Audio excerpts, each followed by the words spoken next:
Uuraani sunaapa uuraani qanoq ulorianartigipa uuraani inunnut pingortitamullu qanorsunniutiqarsinnaapa apeqqutit ilaatiut taama ittut ilismatuut pingasut angalattik saqqummisaqattaarneranni innuttaasunullu paastitinianeranni akiniarneqarput inatsartunni hataatsimik ameerlinerustiqarmormikkut nunatsinni uuraanisiorsinnaaneq siorna ukiaangaa ammaappaat tamatumalu kingorna innuttaasun paastitinianerat aallartineqarput Uran pillugu paastitiniaalni angalannermut tikilluaritsi isiinnarluarisilu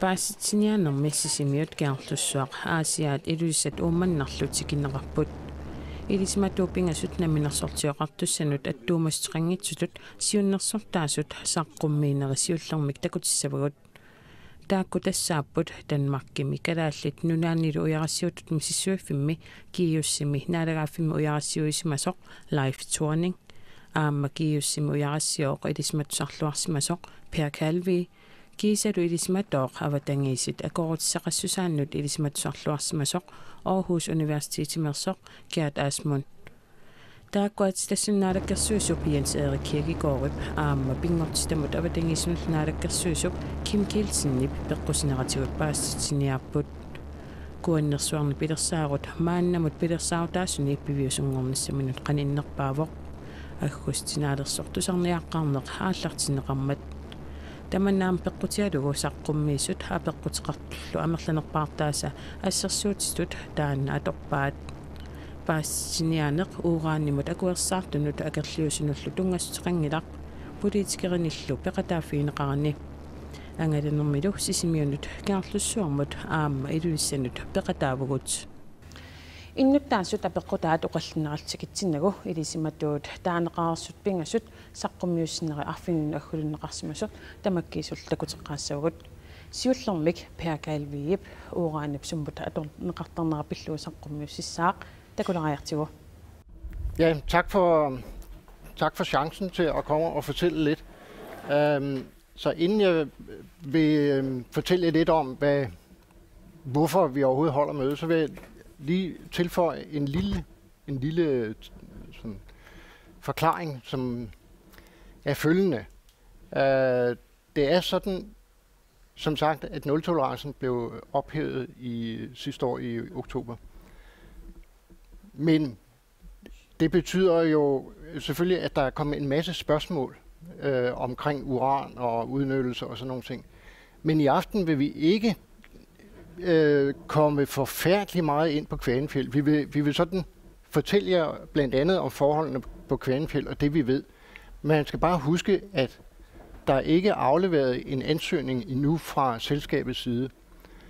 Så vores informationer, de baserer sig sådan på offentligt tilgængeligt materiale, som vi så har fordøjet og vil prøve at fortælle i aften.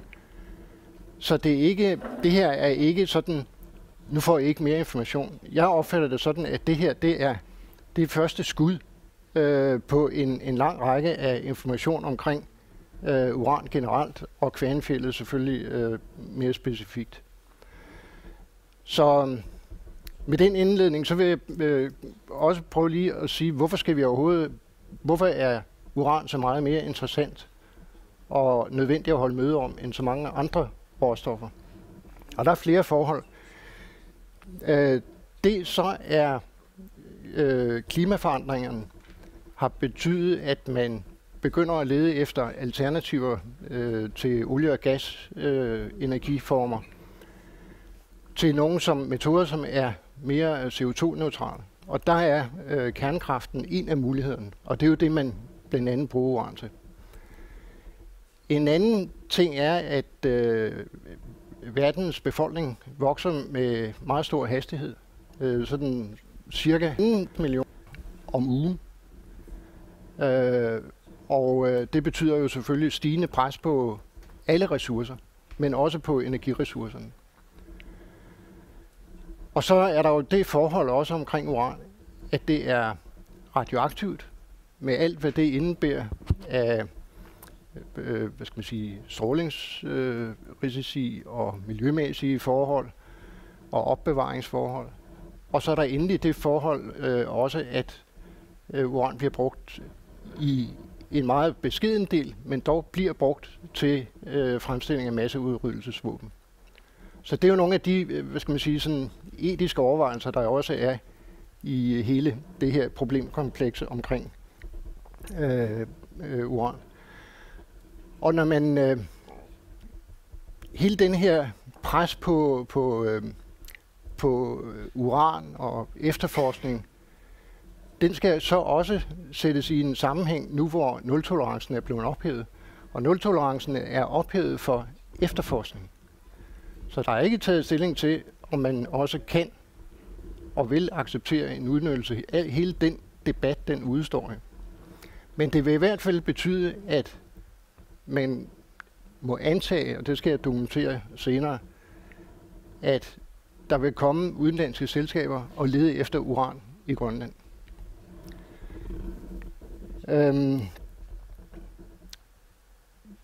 Vi har så derfor forsøgt at sammensætte sådan en slags mini-punkter, og I kan se tiderne der, men nu er det 5. gang i dag, eller ja, i dag er det 5. gang, vi holder det.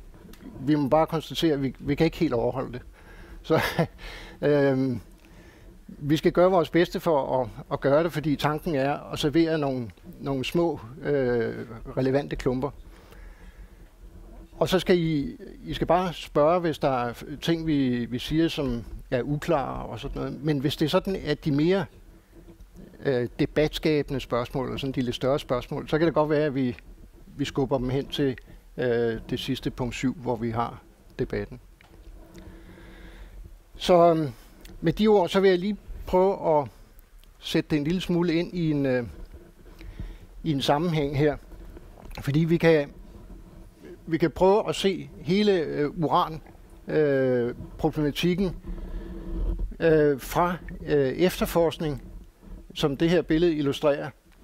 Og der er det sådan, at uran og andre metaller og andre råstoffer, de skal findes først. Så uran adskiller sig overhovedet ikke på den måde fra nogle af de andre ting. Så der skal efterforskes rigtig meget, før end man måske en dag har noget, som kunne gå hen og blive til en mine. Vi plejer at sige, at det er i bedste fald 1% af de projekter, som bliver efterforsket, som bliver til en mine.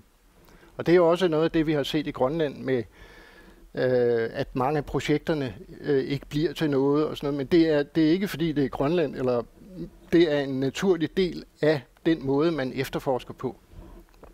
Og det kan tage meget lang tid. I Kvanefjeldets tilfælde, så har det jo altså taget, man startede ved Kvanefjeldet og undersøgte i 55. Og det er ikke fuldstændig atypisk. I uranproduktion, så er yellowcake det produkt, som man typisk vil udskibe. Altså hvor man i marmorilik udskibede sådan et zinkkoncentrat og et blykoncentrat. Og nede i Nalonak-guldminen, der var det guld. Det er sådan lidt mere til at tage og føle på måske. Men her er det et halvfabrikater, som vil blive brugt til fremstilling af brændselsstave, som så igen vil blive brugt til kernekraft. Og når brændslen ligesom er færdig, når der ikke er mere energi i det, så skal det jo opbevares, langtidsopbevares på sikker måde i mange tusind år. Så man kan sige, at nogle af de aspekter, der er kritiske i forbindelse med uran, det er selvfølgelig dels de forhold, som knytter sig til selve produktionen med miljøforhold og sådan nogle ting. Og det vil Gert snakke meget om i aften. Men det er jo selvfølgelig også reaktorsikkerhed. Vi kan huske Fukushima-ulykken for et par år siden. Og der har været andre reaktorulykker, som har forskellige årsager, men med alvorlig virkning. Og så selvfølgelig, at man kun til en vis grad har fået løst langtidsopbevaringen. Men kigger vi på aftenens emne, så er det sådan, at alt det hernede, det snakker vi ikke om. Og det er ikke fordi, vi ikke vil snakke om det. Men der er to andre grunde. Det ene er, at vi ved ikke noget om det. Det er uden for vores professionelle område, uden for vores fagkundskab. Og den anden er, at det heller ikke vil være relevant for Grønland. Hvis der en dag kommer en uranproduktion i Grønland, så vil den typisk slutte med altså det længste, det ligesom vil komme, det vil være til en yellowcake-produktion, som vil blive udskibet. Nu har jeg nævnt atomkraft nogle gange, og atomkraft er i virkeligheden et elektricitetsværk, hvor uran bliver brugt som brændsel, ligesom man bruger kul og olie og gas i andre værker til at varme vand op, som driver en turbine, så man får produceret damp og producerer en turbine, som laver strøm i en generator, og så med et køletårn, som man typisk ser det. Så der er ikke, altså det er jo selvfølgelig kompliceret teknologi, men dybest set er det en energifabrik. Hvor meget udgør uran så sådan i forhold til andre energiformer? Og hvis man kigger på den her kurve, hvor man har vist atomkraft og naturgas og kul, og kigger på en tidslinje fra 90 og frem til 2040, så er det sådan, at kernekraft er langt den mindste af dem for tiden. Måske i øjeblikket omkring 5-7%. Men spørgsmålet er, hvad der sker her efter i den her periode, som jo er rene estimater. Fordi vi ved jo, at kulproduktionen, i hvert fald i nogle lande, er for nedadgående, og nogle lande opbygger meget kraftigt deres kernekraft. Det vil jeg vende tilbage til.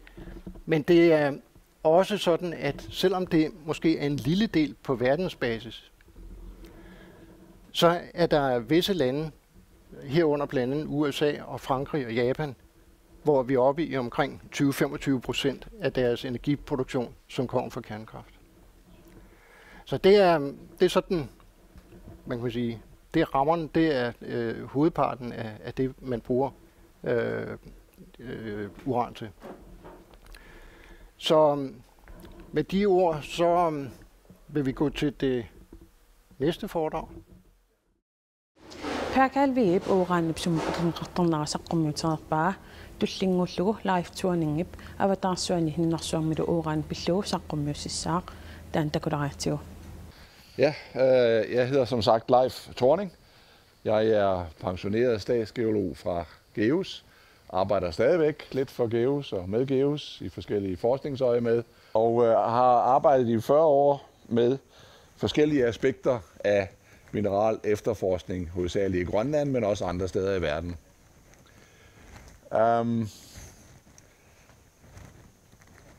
Jeg vil nu, efter at Per har sat hovedpersonen på scenen, uran, det er jo det, vi skal tale om i aften, og der er gode grunde til at dvæle lidt ved det, frem for alle de andre stoffer.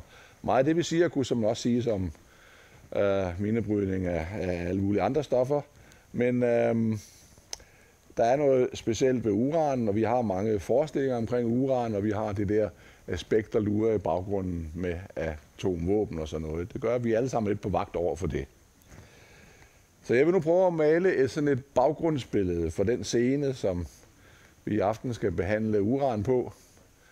Ved at stille nogle spørgsmål og prøve at give nogle svar på det. Hvor kommer uran egentlig fra? Hvad er det for noget?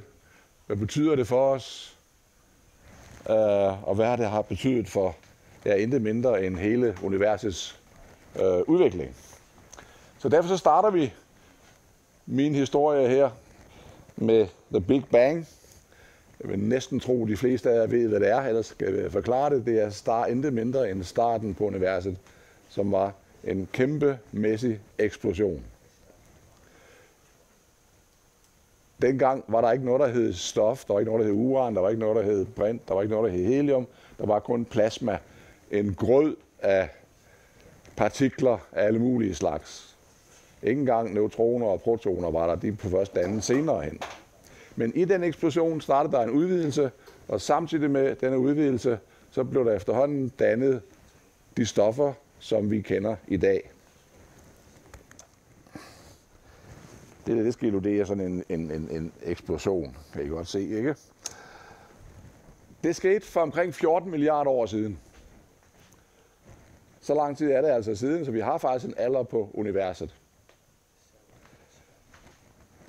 Og allerede dengang, der blev de første skridt taget til at bestemme, at afgøre, hvor meget uran vi har at gøre godt med her på kloden nu, 14 milliarder år efter. Hvor meget jorden egentlig fik af det uran, som findes i verdensrummet. Ja, det blev afgjort for omkring 4,5 milliarder år siden. Og vi kan lige så godt slå fast først som sidst, at hele jordens udvikling og menneskets udvikling har været afhængig af den uran, som blev ligesom anbragt hos os, kan vi sige. Der var atomare processer, som har spillet en afgørende rolle for, hvordan universet kom til at se ud, hvordan vi på jorden kom til at se ud, og hvordan livet har formet sig her. Jeg har skrevet hernede, at vi ville sandsynligvis slet ikke være her. Hvis ikke det havde været for uran og andre radioaktive mineraler, ville der med den afstand, vi ligger fra solen og så videre, og den type af planet, vi er på, så ville der næppe være liv her. I hvert fald ikke som noget, vi vil genkende som liv. Hvordan kan det nu gå til? Jeg vil fortælle jer et par fænomener, som vores univers er fuld af. Og hvis I ikke er noget, I har kigget på før, så kan jeg varmt anbefale jer at gå ind og google lidt på nogle af de her fænomener. Det er meget let, kan jeg fortælle jer. De billeder, jeg har I alle sammen fundet på internettet. I kan finde dem også. Det er meget let. En supernova er det første. Sikkert også et udtryk, I kender. En supernova er en eksplosion af en stjerne. Stjerner, de fødes, de lever et liv, og de dør. Når de dør, så sker der forskellige ting, afhængig af, hvad det er for en stjerne. En supernova er en sådan type af stjerne, at den ender i en gigantisk eksplosion. Det her er det, der hedder krabbetogen. Det var en supernova, som kineserne kunne se på himlen i 1054, altså for knap 1000 år siden. Og det var så kraftigt et lys, selvom den er så langt væk, som I kan se her, 6.500 lysår fra os, så var det så kraftigt et lys, at man kunne læse beskæret fra den. Vores egen Tycho Brahe har senere observeret en anden supernova. Den stjerne, der dengang eksploderede, den var 10 gange så massiv, 10 gange så tung som vores sol. Og nu er den så blevet til en pulsar, det vil sige en meget lille stjerne, der roterer meget hurtigt. Det er også en radiokilde, og derfor kan man se præcis, hvor den er henne. Og indstiller man og afsøger man universet, så finder man mange tusinder, hvis ikke millioner, af sådan nogle rester af supernovaer. Ja, hvorfor er det så specielt og vigtigt her? Jo, det er fordi de tunge stoffer, som uran, faktisk alle stoffer over jern i rækken af grundstoffer, de skal have så voldsomt et miljø for at dannes. I vores sol vil der ikke kunne dannes noget tungere end jern. Men i en supernova-eksplosion, der dannes der stoffer helt op til nummer 192, som er så uran, ikke? Så det I ser der, hvad er det så? Jamen det er skallen af den eksplosion. Og I skal forestille jer, at den er stadigvæk dynamisk. Den udvider sig med 1500 km i sekundet. Det bliver større og større. Og hver gang den front rammer noget i verdensrummet, så bliver det påvirket, der sker turbulens. Det bliver fanget, det stof, som er i den her. Og derved så har den altså nu serveret noget uran, som skal fordeles i resten af universet. Det er for Hubble-teleskopet, det her billede. Det er de andre også. Det andet problem, det er også en såkaldt tåge, en Orion-tågen. Den er tættere på os, kun ca. 1500 lysår fra os. Og her har jeg skrevet som overskriften, at det her det er ligesom en fødestue for stjerner. Alt det uran og alt det andet, som fra supernovaen er på vej igennem verdensrummet, det bliver fanget i sådan nogle tåger her. Set fra vores afstand, og med den form for behandling af det billede, der kommer ind, så ser det ud som om, det er nærmest massivt sådan noget tåge. Det er det ikke. Hvis man var det her selv, så ville man tro, man var i det tomme rum. Men se, på den her afstand kan man tydeligt se, at der er strukturer, dem her vender jeg tilbage til at snakke lidt mere om.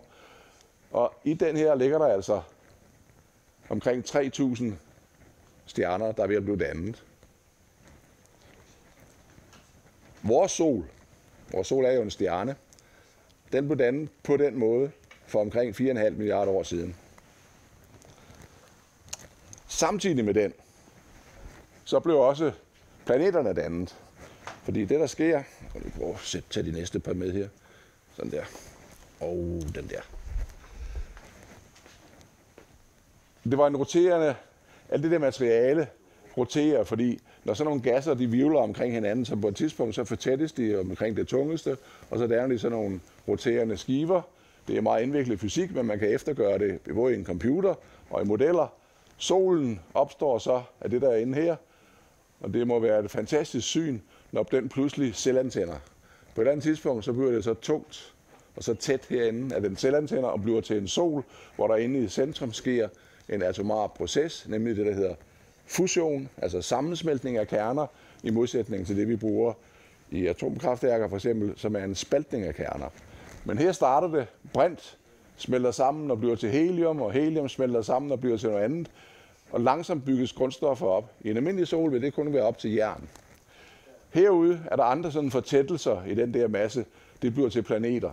Så den fordeling, der er af uran i det her, vil afspejle sig i den uran, som samles både i planeterne og vores sol.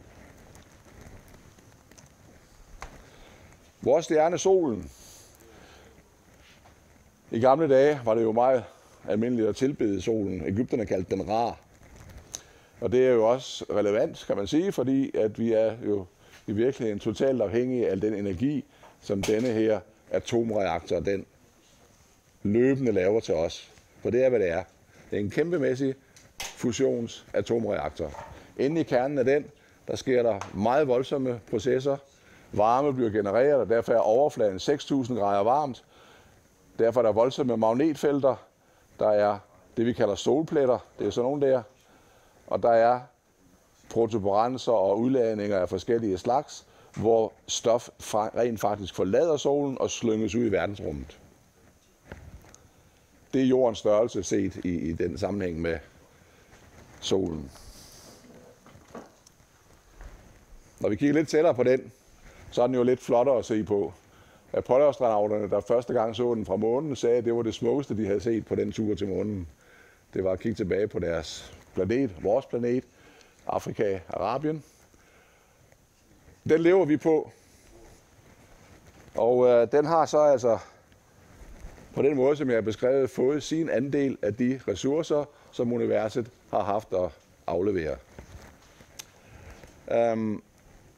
Alle kontinenter, alt hvad der er sket, hele historien, vores liv, livet af alle dyr, er opstået for de ressourcer, som endte på den her lille klode. Og det er, hvad vi har, indtil vi er i stand til at rejse et andet sted hen i universet. Så man kan betragte det her som vores madpakke. Derfor er det væsentligt, hvor meget vi bruger af hvad. Og derfor er det også væsentligt at vide, hvilke reserver vi har. Det kalder man det i forbindelse med minedrift af stoffer. Så det vender vi tilbage til. Kort sagt, vores globale civilisation, som den efterhånden er blevet, er helt afhængig af adgangen til disse ressourcer. Derfor, hvis man bor et sted, hvor der er sådan nogle ressourcer, så har man en formodning om, at så må man jo også ligesom tage stilling til, hvordan man vil bruge den. Men uran, radioaktive stoffer, hjælper os på en anden måde. Jeg har sagt til jer, måske har I nu allerede tænkt over, med alt det stof, der farer omkring derude i verdensrummet, så er det jo et farligt sted at være, og det er det. Det er meget farligt. Men jorden har sørget for, at vi er beskyttet. Jeg sagde, at jeg ville vende tilbage. Ups, du kom lige en gang for langt. Kan du komme tilbage? Det her, det er ude i den Orion-tårn der, hvor der har I en sol. Her ser jeg sådan en bue, en parabel udenom. Det er, de bevægelser, der sker her, bliver pludselig påvirket af de kræfter, som er omkring sådan en sol der. Det er et bagchok, og det beskytter i en vis forstand det område her. Kigger vi på jorden. Ja, så er det det samme. Her er jorden, det er den lille kugle derinde. Fordi jorden har et magnetfelt, så har den disse beskyttende kraftlinjer udenom sig, fladtrykt op mod solen, så solen er herovre af et sted, 150 millioner kilometer væk, og herover kan den være trukket ganske langt ud. Noget sker der her allerede, en vis beskyttelse, at der mistes noget energi. Herinde i magnetosfæren bevæger strømme sig omkring, og der sker yderligere henfald. Noget af det kommer helt herned og følger magnetlinjerne ind mod jordens poler, både heroppe ved Arktik og nede i Antarktik, og bliver til det, som I kender så godt heroppe, bliver til nordlys. Så her ser jeg resultatet af partiklers rejse, hovedsageligt fra solen, men i princippet fra hele universet, der rammer jordens beskyttende skjold, og så ender hernede. Grunden til, at det lyser så flot, det er, at de højenergipartikler, som rammer atmosfæren, de får både kvælstof og ilt og andre atomer til at lyse, fordi det laver elektronspring. Så det er et synligt bevis, I har. Hver gang I kigger op og ser nordlys, så kan I vide, at det er altså skjoldet omkring jorden, der passer på os. Fordi hvis den stråling rammer os direkte, hvis der ikke var det magnetfelt omkring jorden, så ville livet ikke være muligt på jordens overflade. Så skulle man altså leve i huler ganske langt nede i jorden for at kunne overleve det. Og hvad er det så at gøre med uran? Jo, det er sådan.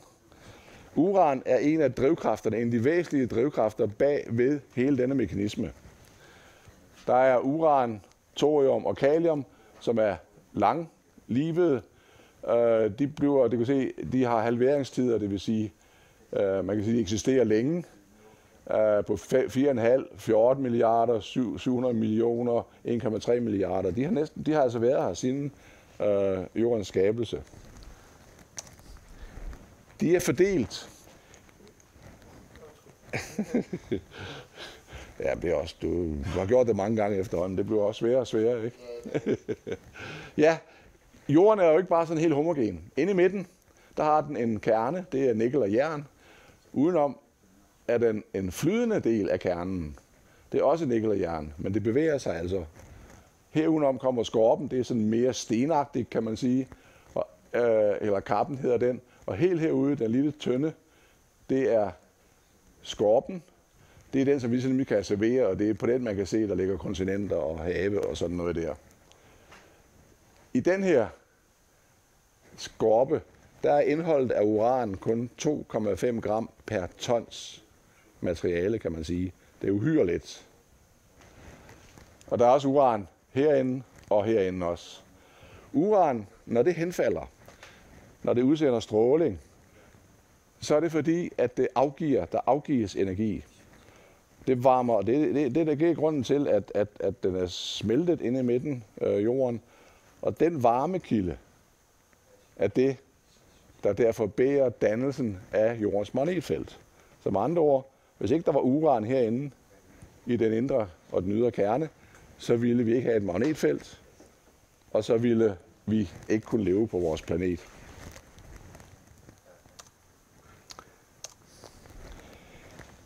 Samtidig er uran også en kraft bagved det, vi kalder pladetektonik. Skorpen, den yderste tynde del, er jo meget uensartet. Der kan dels være sådan noget sådan indlysende, som nogle steder der er altså kontinenter, andre steder der er hav. Vi ved, at mange af de store bevægelser sker langs ganske bestemte steder. Jordskælvene samler sig bestemte steder. Ny skorpe dannes bestemte steder. Drivkraften bag den proces er blandt andet også opvarmningen af jorden gennem urans henfald.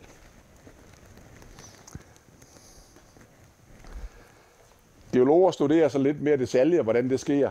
Her har vi helt nede i kappen. Den kan smelte op. Den kan lave hul igennem nogle områder, den øverste del af kappen, og det kan endda komme helt op og lægge sig som vulkaner ovenpå, eller det kan danne legemer nede i skorpen eller nede i kappen.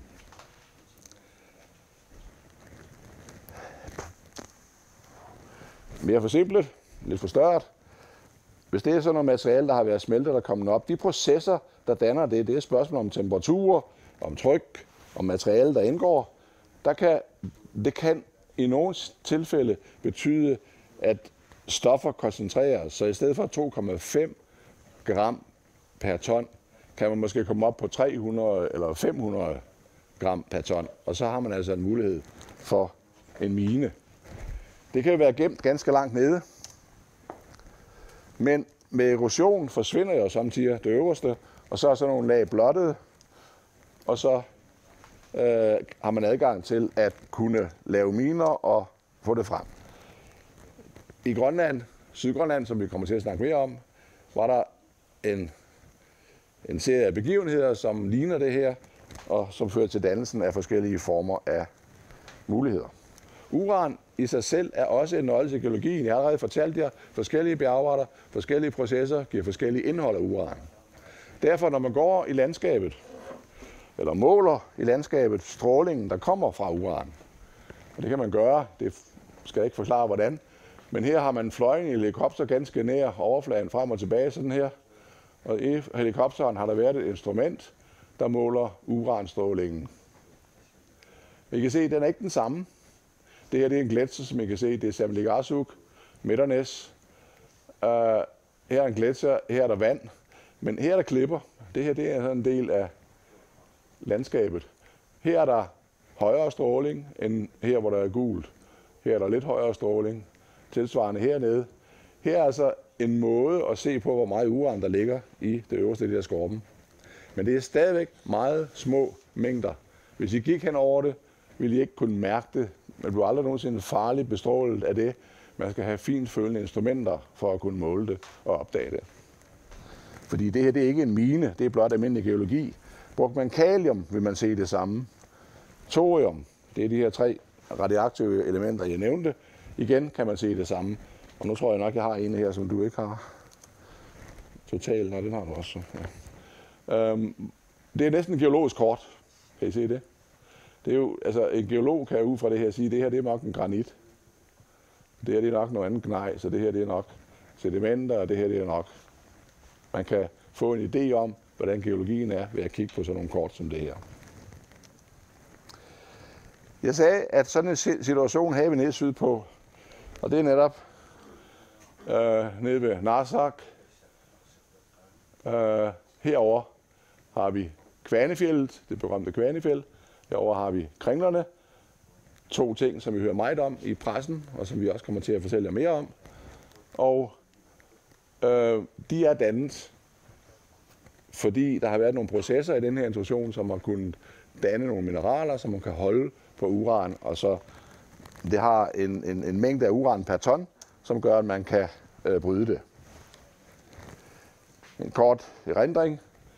Brint, det er det, der er mest af i universet. Der er stadigvæk mest. Der bliver stadigvæk dannet helium i stjerner. Der bliver stadigvæk dannet stoffer helt op til jern i almindelige stjerner. Hver gang der er en supernova, så får vi dannet flere stoffer helt herop til. Nogle stoffer er ikke stabile. Alle dem, der har sådan en lille trekant, de kan ikke eksistere. De sønderfalder naturligt og uden provokation. Uran ligger helt herop. Det er derfor, at den kan ikke bare blive ved med at være uran. Den laver sig selv om til andre ting. Det vil Gert fortælle os mere om. Når vi nu ser det her, vi har en endelig mængde. Meget af det er fordelt ned igennem jorden. Det er vi svært ved at komme til, men vi skal være glade for, at det er der, det uran, fordi det understøtter nogle af de mekanismer, som er væsentlige for livets beståen på jorden. Men vi bruger jo mange stoffer. Her er det kobber, som jo hører til elektronikken. Prøv at se, hvordan sådan et land som Taiwans forbrug. Kina snakker vi altid om, når der er forbrug, og der øges, og det øges også ganske lidt.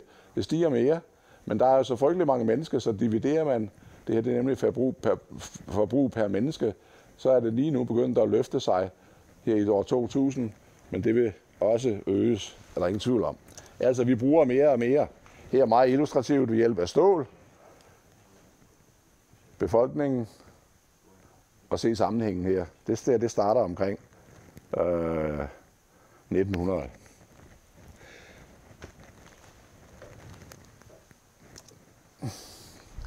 Og det med reserverne, jamen når vi nu bruger det hele tiden, og der er en endelig mængde, hvornår har vi spist det sidste stykke mad i madpakken?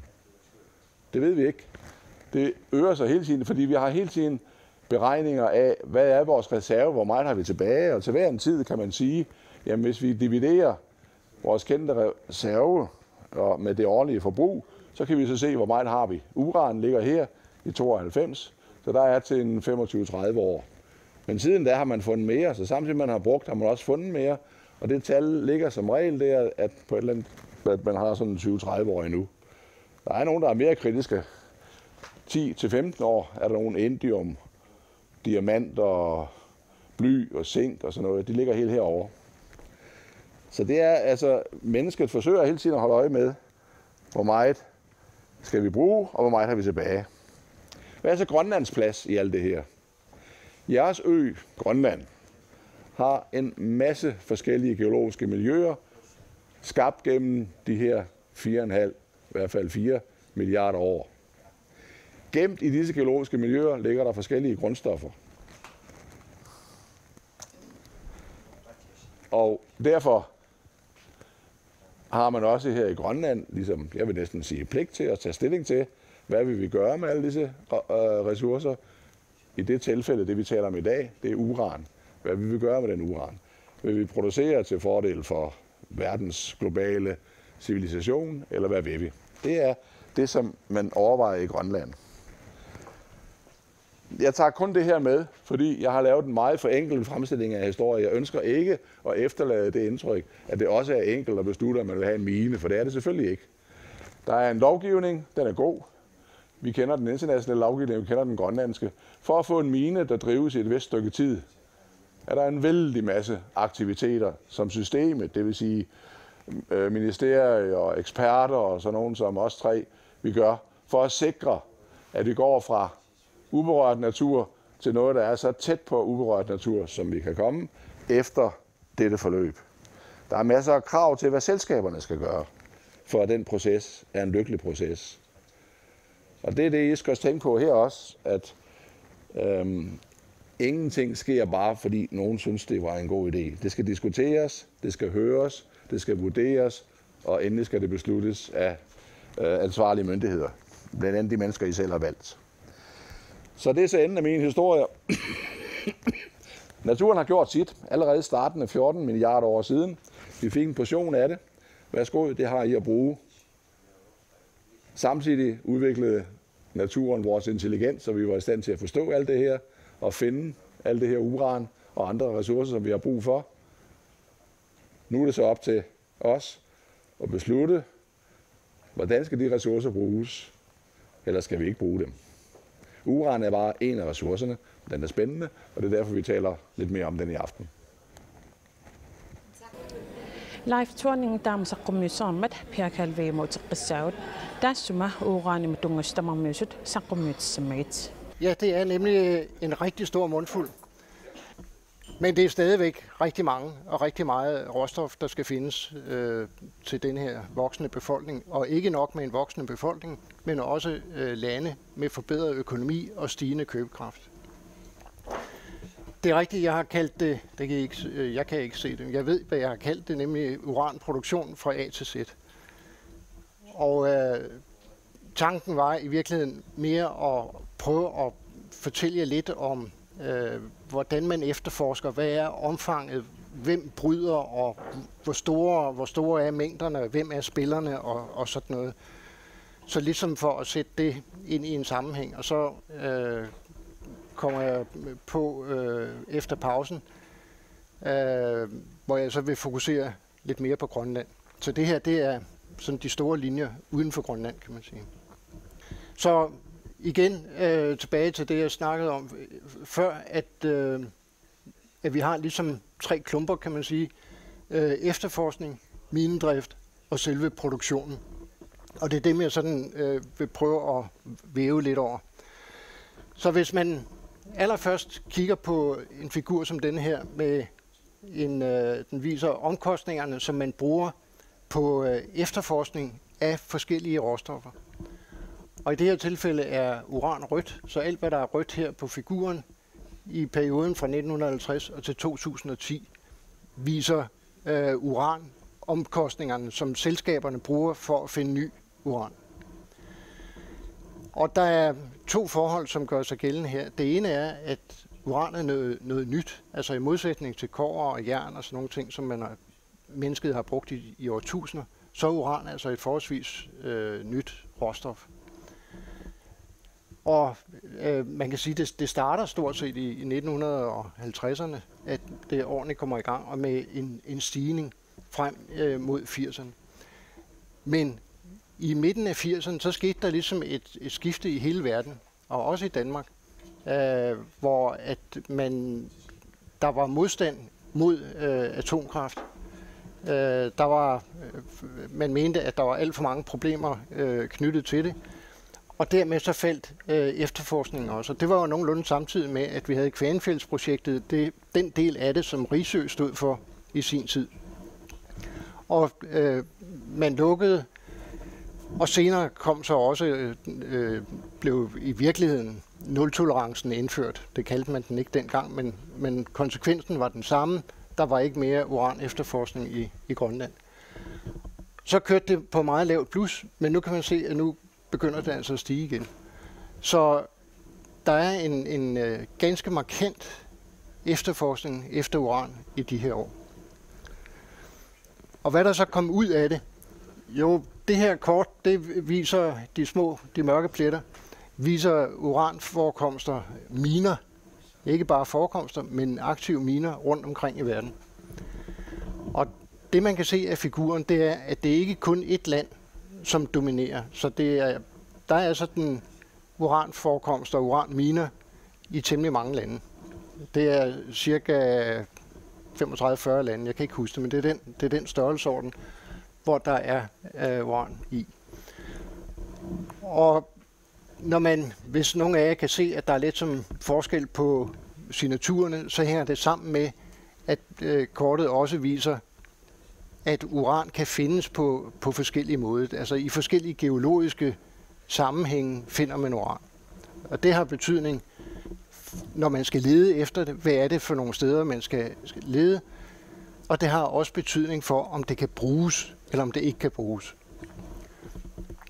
Og det er i virkeligheden det, som teksten her viser, at der er nogle forskellige typer, som optræder i forskellige lande.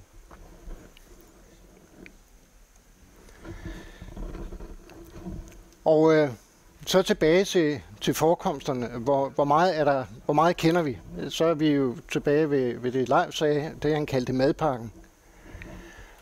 Og der deler man uran, og faktisk alle råstoffer deler man op i forskellige grupper, nemlig dem, som er sikkert påviste, det vi faktisk rigtig kender, og så noget, som man har skønnet eller gættet sig lidt til ud fra forskellige geologiske data.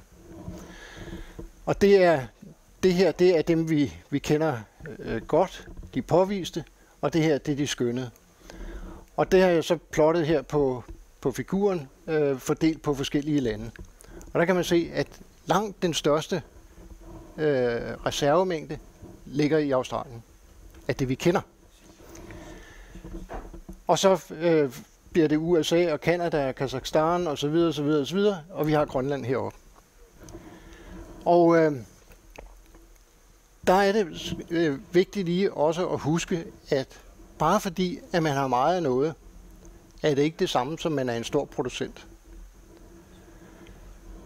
Og det skal jeg vise jer bagefter, fordi verdens største uranproducent, det er Kazakhstan. Og Grønland ligger heroppe. Men det tal, vi ser på den her figur, det er Kvanefjeld. Så det er ikke andre kendte eller delvis kendte uranforekomster i Grønland. Det er kun den smule, det er en stor mængde, men det er altså fra en lokalitet. Så man kunne godt forestille sig, at Grønland i virkeligheden kunne rykke ned. Men stadigvæk, selvom Grønland for eksempel rykkede ned, så er det jo ikke nogen garanti for, at Grønland bliver et uranproducerende land. Men vi ser tit overskrifterne, at Grønland har en af verdens største uranreserver. Og det tror jeg, man kan se, at det er altså ikke helt rigtigt. Vi ligger temmelig langt nede på den liste. Og det gør heller ikke så meget, fordi der vil under omstændigheder være rigeligt, hvis man besluttede sig til at producere. Man producerer uran på 3 forskellige måder. Og det er lidt usædvanligt. Den tredje måde er lidt usædvanlig. De 2 første, de minder fuldstændig om, hvad man kender fra andre råstoffer. Den her figur illustrerer ligesom et snit igennem geologien herude for eksempel. Og så kunne det kunne måske være 1000 meter dybt. Og så alt det sorte her er uranholdige lag. Og måske har et selskab fundet noget, som ligger meget overfladenært. Så hvis man fandt noget, der lå heroppe, så vil man producere det i et åbent brud, som vi kalder det. Fordi det er langt den billigste metode i forhold til den, som jeg skal vise bagefter, noget, der kunne ligge hernede, og så vil være under jord. Men principperne er de samme. Så det vil sige, som man kender det fra anden minedrift, så skal man først bore nogle huller, som man kommer sprængstof i, sprænger bjergarten ud, så man får store sprængstykker, som man så knuser ned til noget, der sådan er i sandstørrelse typisk. Fordi så begynder man at have de enkelte mineraler, og kan skille det fra, som der er penge i, det man gerne vil have. Lad os sige, det var guldet, så er det måske nemmere at forstå. Alle guldkornene skal være frigjort og ud, og alt det, der ikke er guld, skal skilles fra. Så det er...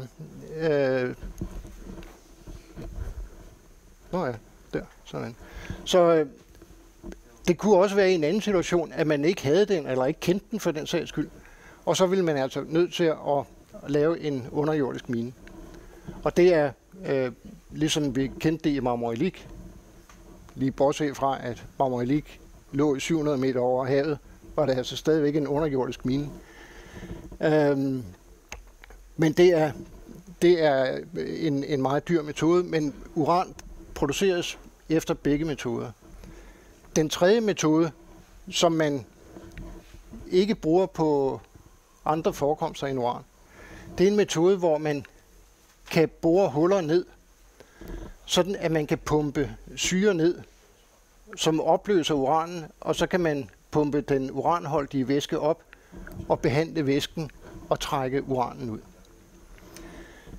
Det er langt den billigste metode, og den har også en række andre fordele. Men her kan jeg sige med det samme, den kan ikke bruges i Kvanefjeld. Så vi kender ikke forekomster i Grønland, hvor man kan sige, at det vil være en egnet metode. Det skal være nogle helt særlige geologiske forhold, som gør, at den kan bruges. Og summerer vi det en lille smule op, så har den her figur viser sig ligesom processen fra minen og så ned til produktet yellowcake. Og hvad enten det kommer fra en åben mine eller en lukket mine, eller underjordisk mine, så skal det altså knuses og formales og udludes osv. Det, der så er interessant her, og også i miljøsammenhæng, når Gert skal snakke om lidt, så er det, at der er noget, vi skiller fra. Så der er det, vi kalder tailings, som er alt det, der ikke er penge værd. Det skal skilles fra, og det skal opbevares. Og der er det jo i hvert fald i uranproducerende miner, at der er yderligere miljøforhold, som man må tage højde for. Og der er også noget procesvand, som man bruger under det hele, som også selvfølgelig skal renses op, inden man kan sende det tilbage igen. Og der er det sådan, at den der boremetode, som vi kalder in situ-metoden, den har den fordel, at den ikke producerer tailings. Så der er ikke noget, der skal deponeres, fordi resten er jo dernede. Man har kun opløst det, man kan bruge, og så trukket det ud igen. Lidt om produktionsstørrelsen. Her er nogle produktioner fra 2004 op til 2011. Og så har jeg summeret det hernede, så man kan se, at i 2004 var det ca. 47.000 ton, og nu er vi oppe omkring 64.000 ton om året i 2011, og det er stigende. Og det vil sige, at i den periode er produktionen altså steget med ca. 30%. En anden ting, som man kan se af figuren, der står nogle procenttal hernede. Og de tal, de betyder, hvor meget af det her, hvordan skal jeg sige det, den mængde, vi har her, er ikke tilstrækkelig til det behov, der er. Det dækker kun 65% af det behov, der er. Resten får man så ved at bruge tidligere atombomber, udfasede atombomber, som kan laves om og bruges som brændsel til kernekraftværker. Så de bomberne, kan man sige, de gør nu nytte i den udfasning, der sker, og bliver brugt som brændsel til kernekraft. En anden ting her, som vi snakker om med Kazakhstan, som gik fra 3.700 ton op til 19.000, og altså langt den største producent, hvor Canada, som var den største, er faldet væsentligt. Så der sker forskellige metoder, og en af årsagerne er, at Kazakhstan har uranforekomster, som egner sig vældig godt til den her bore med vandopløsende metode, hvor man pumper væsken, syre ned, opløser og får det op igen. Så det er sådan nogenlunde størrelsesordenen. 64.000 ton om året skal der bruges. Og så er spørgsmålet jo, fordi den diskussion har også været tit, bliver Grønland nu en af verdens største uranproducenter? Det er jo sådan i Kvanefjeld, at det er nogle grundstoffer, som vi kalder de sjældne jordartsmetaller, som er hovedproduktet, som selskabet går efter i Kvanefjeld. Uran er så et biprodukt, men de sidder alle sammen i det samme mineral. Og de sjældne jordartsmetaller, de kan kun afsættes i en bestemt mængde. Altså det er ikke ligesom hvis det var guld, så kunne man kunne producere lige så meget det skulle være, for man kunne godt komme af med det. Men med de sjældne jordartsmetaller er der et marked, som man ligesom skal finde sin plads i. Og det betyder så, at selskabet har selv sagt, at de regner med at kunne producere ca. 14.000 tons af de sjældne jordartsmetaller. Så kan man regne lidt på, hvor meget uran kommer der så ud. Og så lidt afhængig af, hvordan man kigger på det, så vil Kvanefjeldsproduktionen ligge et eller andet sted mellem 500 og måske 1000 ton om året. Kigger vi så på den samlede mængde, og kigger vi i øvrigt på de øvrige producenter, så er der altså ikke belæg for at sige, at Grønland vil være en af de største uranproducenter i verden. Men jeg vil også godt benytte lejligheden til at sige, at det fjerner jo ikke behovet for at diskutere det. Principperne er jo de samme, så det er ikke på den måde, at jeg forsøger at sige, at så spiller det ingen rolle. Selvfølgelig spiller det en rolle. Selvfølgelig skal diskussionen være der. Men det skal bare ses i den sammenhæng, at så stor er mængden altså heller ikke.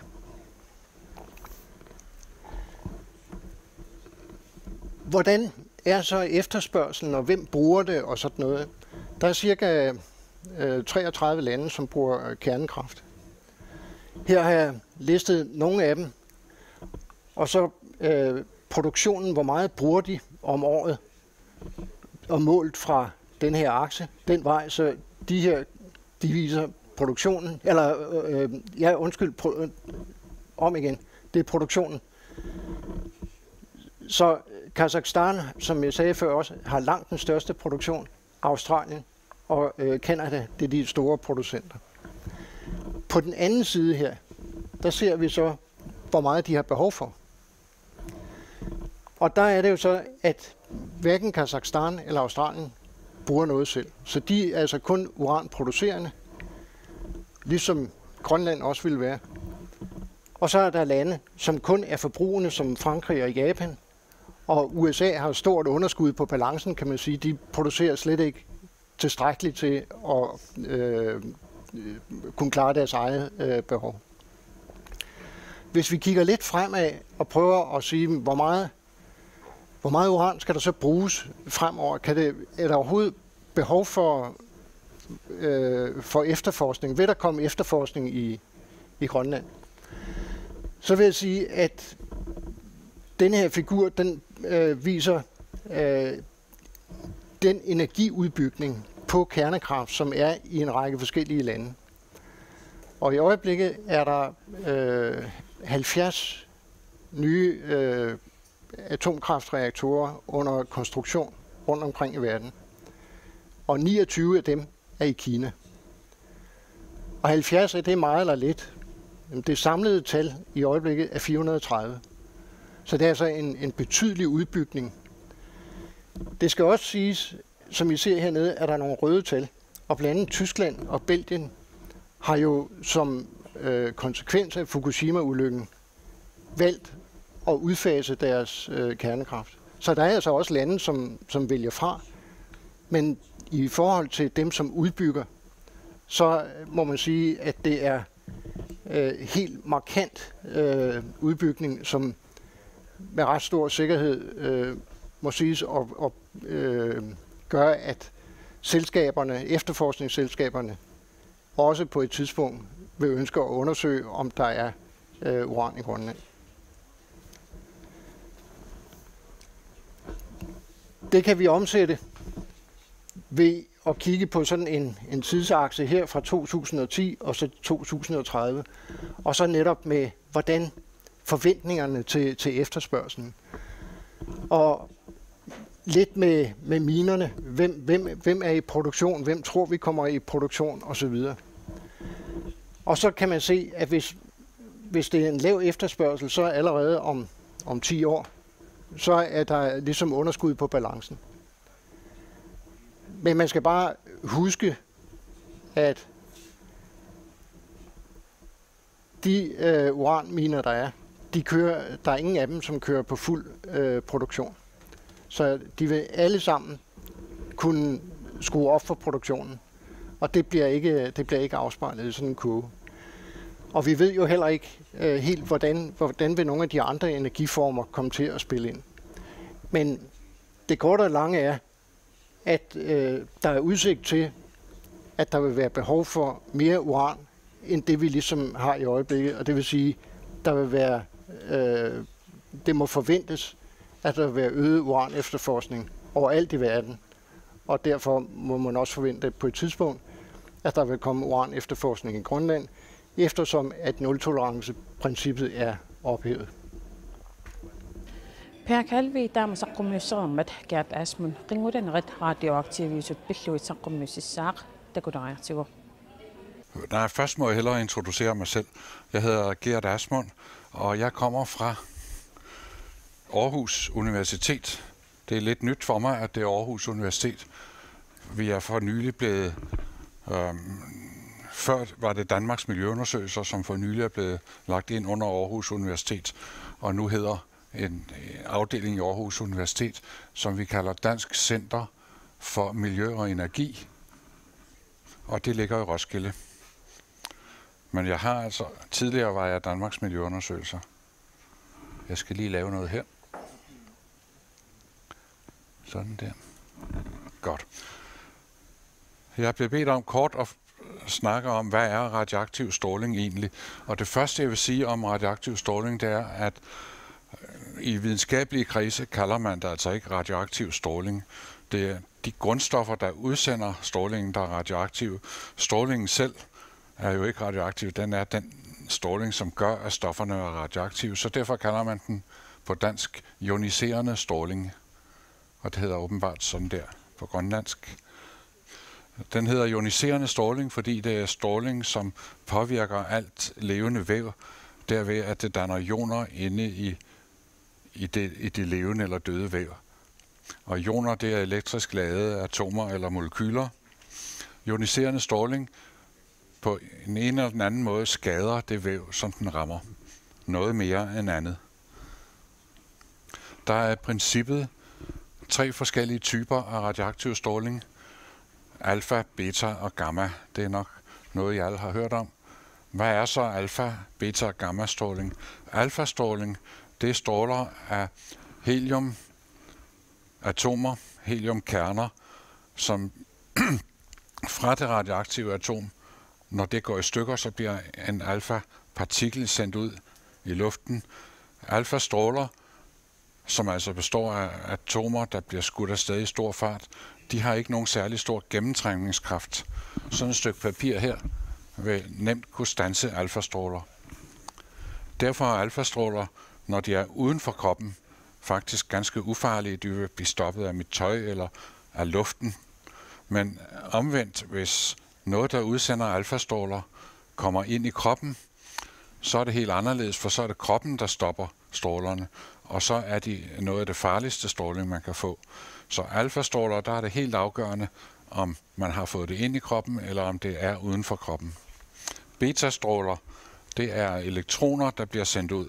Det er altså en form for elektricitet, der bliver skudt ud fra de radioaktive atomer.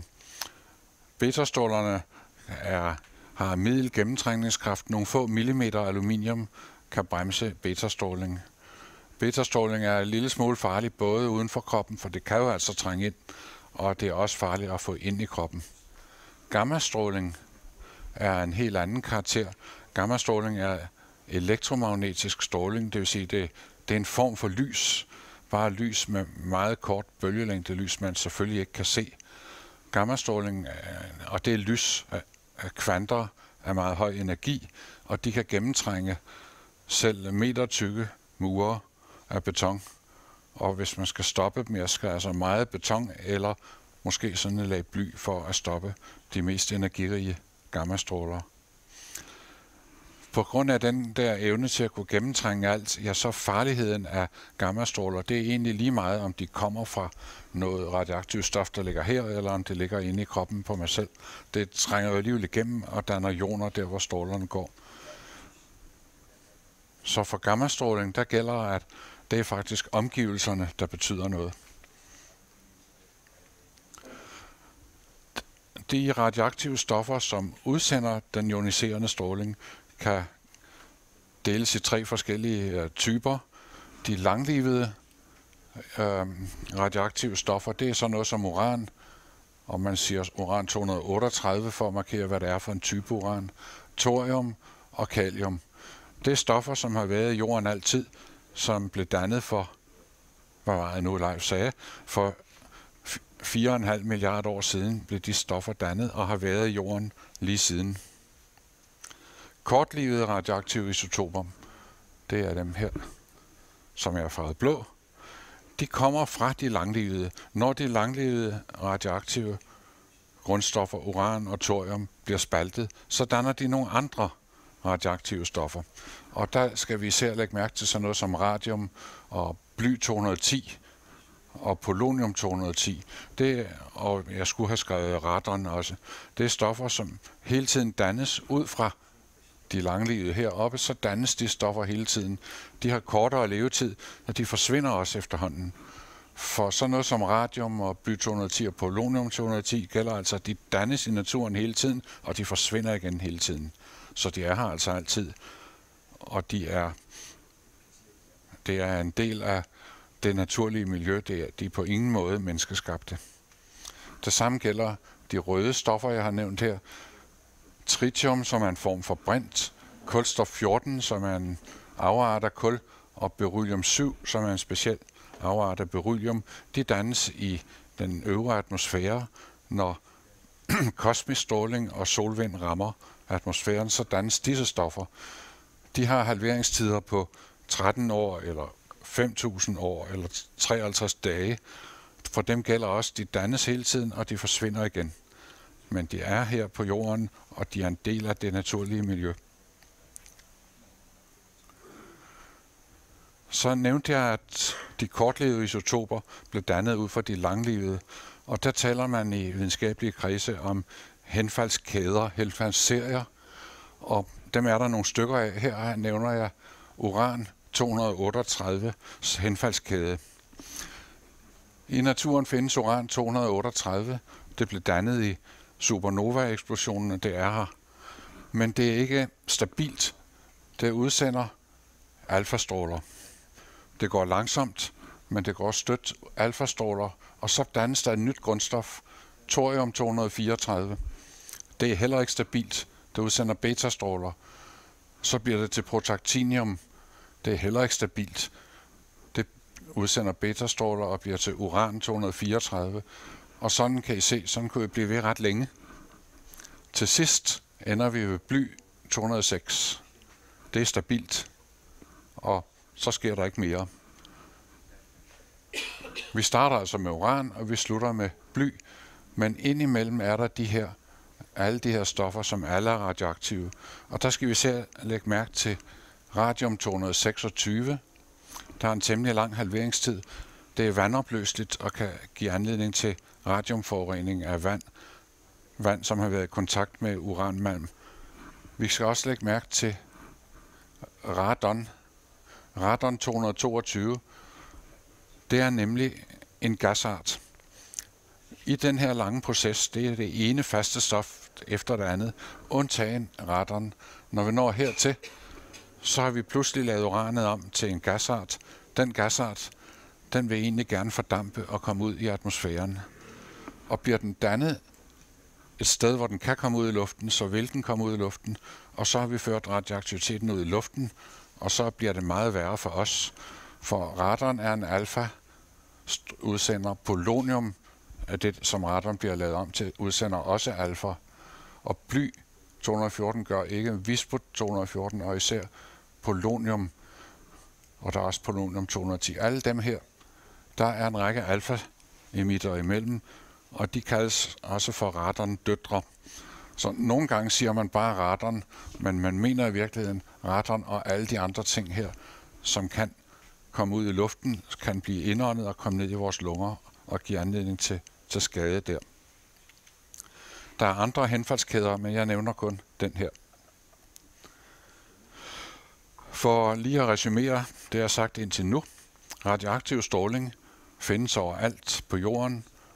Vi udsættes alle for radioaktiv stråling, og det har noget naturen har skabt. Det er ikke noget, vi selv har skabt, den radioaktive stråling, vi udsættes for. Og jeg vil om lidt fortælle, hvor meget stråling vi får, men først vil jeg lige fortælle den måleenhed, man bruger for, når mennesker bliver bestrålet med radioaktivitet. I virkeligheden er enheden joule per kilo, men den omregner man så efter nogle bestemte formler til en enhed, der hedder 1 sievert. Sievert, det er et udtryk for, hvor meget radioaktiv stråling et menneske har fået, og hvor meget skade denne stråling har gjort.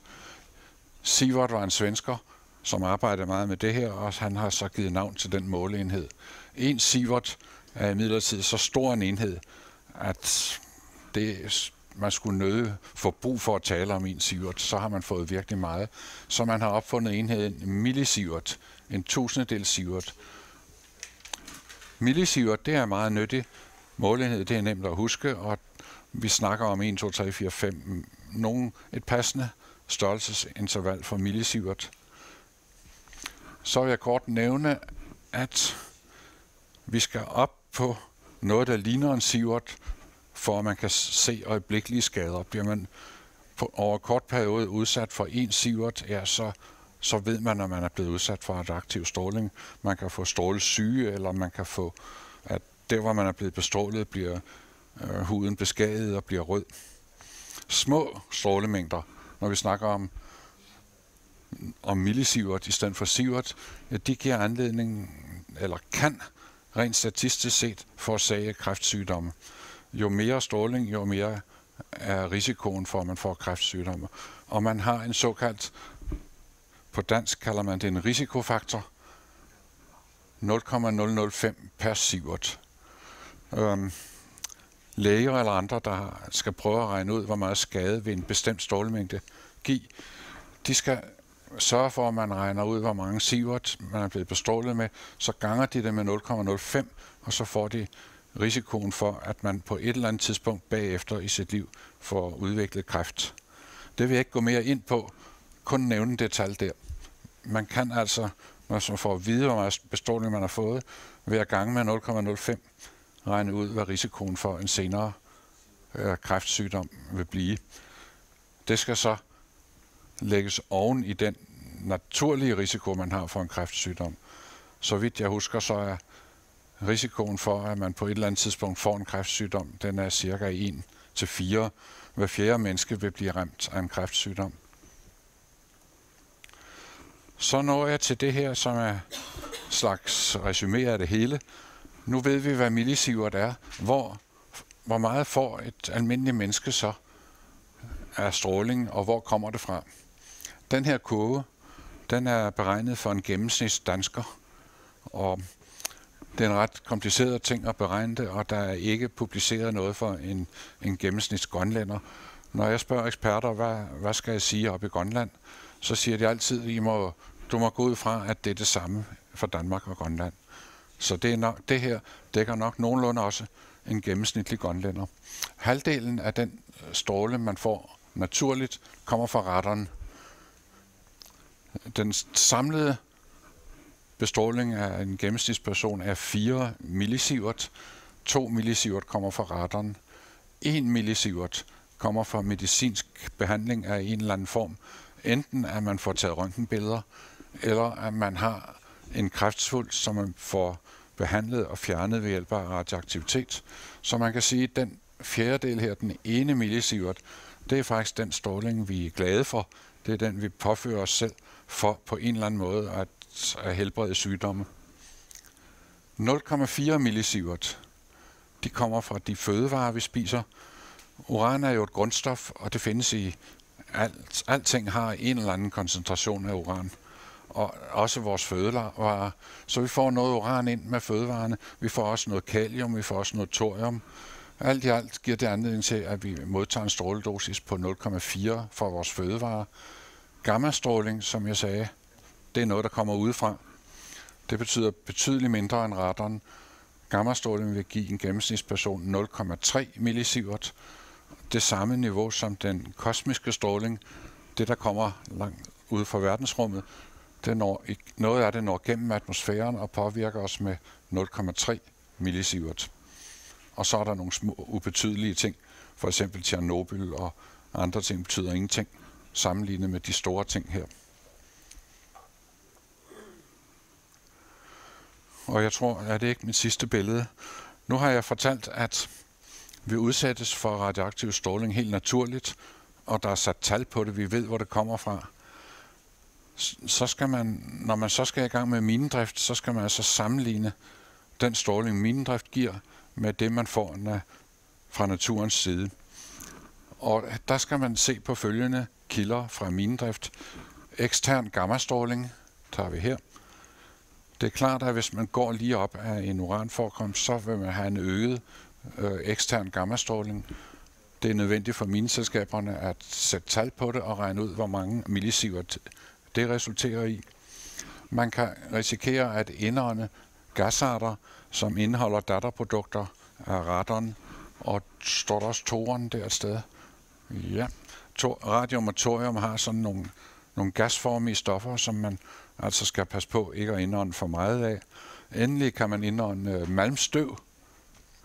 Man kan jo ikke undgå, at der på en eller anden måde bliver støvet ved en mine, og indånding af støv, som indeholder radioaktive stoffer, er også en kilde til bestråling af mennesker. Og endelig kunne det jo altså ske, at man kommer til at spise uranmalm. Det lyder underligt, hvorfor man skulle spise uranmalm. Det betyder, det er selvfølgelig, at støv bliver spredt ud og lander på fødevarer, eller på en eller anden måde kommer ind i fødekæden, og så indtager man det. Alle disse punkter skulle være en opremsning af den risiko, som man skal arbejde med, som man skal minimere og sørge for, bliver så lav, at den er acceptabel med minedrift. Og hvordan regner man ud, om noget er acceptabelt eller ej? Det gør man ved at sætte nogle internationalt anerkendte grænseværdier. Og der har man næsten overalt i verden de samme grænseværdier. og man skelner altid mellem arbejdere, professionelle arbejdere ved uranminer eller andre steder, hvor man arbejder professionelt med radioaktivitet, og så befolkningen som helhed. Befolkningen som helhed, der har man besluttet, at de må højst udsættes for yderligere 1 millisievert som resultat af en eller anden aktivitet. Bliver der startet en uranmine et eller andet sted i Grønland, så vil myndighederne sige, I må godt starte den uranmine, men folk, der bor i nærheden, må ikke blive udsat for mere end 1 millisievert. Og det gælder også, hvis man er gravid. Folk, der arbejder ved en uranmine, derimod, der er grænseværdien 20 millisievert. Og det er simpelthen fordi, at der er noget, der hedder professionel arbejdsrisiko. Så en minearbejder, der vil man sætte måleudstyr op og sikre, at han aldrig kommer over 20 millisievert per år i gennemsnit efter nogle bestemte formler. Men hvis minearbejderen er en gravid kvinde, ja, så gælder reglen 20 ikke mere, så er der stadig 1. Og det er selvfølgelig fordi, det voksne foster er mere følsomt for påvirkning, og det gælder al anden form for giftige stoffer. Disse grænseværdier, de er internationalt accepteret. Jeg mener ikke, at Grønland har officielt tilsluttet sig den, så Grønland skal på en eller anden tidspunkt beslutte, vil vi også have de grænseværdier, kan vi tillade dem højere, eller skal de være lavere i Grønland? Men alle lande, jeg har læst om, har de her grænseværdier.